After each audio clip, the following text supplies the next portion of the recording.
Maharashtra cadre की बर्खास्त trainee IAS पूजा खेड़कर को दिल्ली की एक अदालत ने गुरुवार को संघ लोक सेवा आयोग परीक्षा 2022 के लिए अपने आवेदन में गलत तथ्य पेश करने के आरोप में अग्रिम जमानत देने से इनकार कर दिया है, मना कर दिया है। पूजा खेड़कर की याचिका पर दिल्ली की पटियाला हाउस कोर्ट में सुनवाई के दौरान सरकारी वकील ने जमानत याचिका विरोध करते हुए कहा कि पूजा खेड़कर को इस बात की पूरी जानकारी थी कि उन्होंने फर्जी दस्तावेज दाखिल किए हैं, यानी फेक डॉक्यूमेंट्स दाखिल किए हैं। उन्होंने पूरी तरह होश में रहकर ये गड़बड़ी की है, होशो आवाज में गड़बड़ी की है। जबकि यूपीएससी के नियम साफ साफ कहते हैं कि अगर आप फर्जी दस्तावेज जमा करते हैं तो आपकी उम्मीदवारी रद्द कर दी जाएगी और आपके खिलाफ मामला दर्ज किया जाएगा। ये साफ साफ लिखा गया है। इसीलिए साफ तौर पर खेड़कर के खिलाफ मुकदमा दर्ज किया जाएगा। पूजा खेड़कर के खिलाफ यूपीएससी ने बड़ी कार्रवाई करते हुए उनका कैंडिडेचर रद्द कर दिया था और पूजा खेड़कर के खिलाफ अब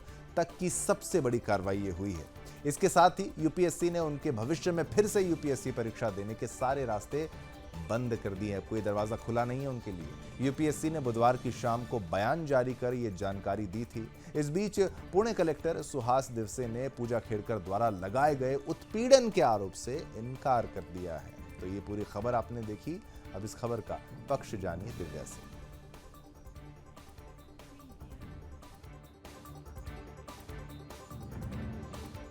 और चलिए पक्ष जान लेते हैं। पूजा खेड़कर अपने शौक और सुविधाओं के लिए चर्चा में आई थी। पूजा खेड़कर पर आरोप लगाया गया कि प्रशिक्षु आईएएस अधिकारी के रूप में उन्होंने उन सुविधाओं की मांग की जिसकी वो हकदार नहीं थी। इसके अलावा उन पर एक वरिष्ठ अधिकारी की चैम्बर पर कब्जा कर लिया उन्होंने, और जिसके बाद पुणे कलेक्टर ने महाराष्ट्र शासन को इस विषय की जानकारी दी और जिसके बाद पूजा खेड़कर को पुणे से वाशिम ट्रांसफर कर दिया गया था। कलेक्टर की सख्ती पर पूजा खेड़कर ने पुणे कलेक्टर पर उत्पीड़न का आरोप लगाया था।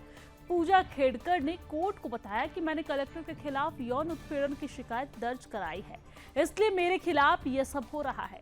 यह सब जिलाधिकारी के इशारे पर हो रहा है। कलेक्टर ने मुझे एक निजी कमरे में आकर बैठने को कहा। मैंने कहा कि मैं योग्य आईएएस हूं और मैं ऐसा नहीं करूंगी, जिसके बाद ये तमाम जो कार्रवाई है वो की गई है।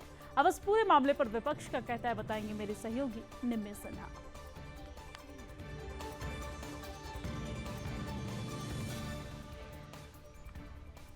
तो चलिए अब इस खबर पर विपक्ष आपको बताएंगे। और उत्पीड़न के आरोप पर पुणे कलेक्टर दिवासे ने कहा है कि पूजा खेड़कर 3 से 14 जून तक जिला कलेक्टर कार्यालय से अटैच थी। इस दौरान वो पूजा खेड़कर से महज 3 बार मिले। ये मुलाकात आधिकारिक थी और इस दौरान अन्य अधिकारी और वकील भी मौजूद थे। दिवासे ने कहा कि उनकी पूजा से कभी भी अकेले मीटिंग नहीं हुई, न ही उन्होंने पूजा से कभी अकेले कोई बात की। 14 जून के बाद उन्हें संभागीय आयुक्त के कार्यालय से अटैच कर दिया गया था। आगे कलेक्टर ने यह भी बताया कि मेरी रिपोर्ट के जवाब में राज्य सरकार को लिखे अपने पत्र में पूजा खेड़कर ने उत्पीड़न का कोई दावा नहीं किया। ये मुद्दा तभी उठा जब उनका तबादला वाशिम में कर दिया गया और बाद में ये बात सामने आई। तो आपको बता दें इस पूरे मामले पर जो है अभी भी जो कार्रवाई है वो जारी है, तफ्तीश जारी है और ये पता लगाने की कोशिश की जा रही है क्या इसके पीछे भी कोई और अधिकारी मौजूद है। तो ये बड़ा सवाल है।